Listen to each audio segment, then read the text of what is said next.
This image shows us supernova shockwaves.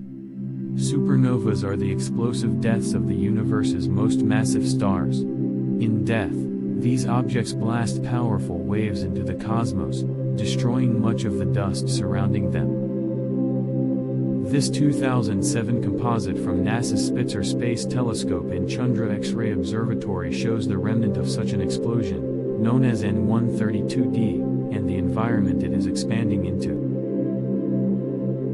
In this image, infrared light at 4.5 microns is mapped to blue, 8.0 microns to green, and 24 microns to red.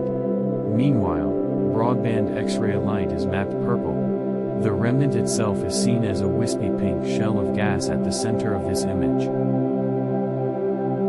The pinkish color reveals an interaction between the explosion's high-energy shockwaves, its originally purple, and surrounding dust grains. Outside of the central remnant, small organic molecules called polycyclic aromatic hydrocarbons, or PAHs, are shown as tints of green. Meanwhile, the blue dots represent stars within that lie along the line of sight between the observatories and N132D. For daily video updates, subscribe to Only Facts.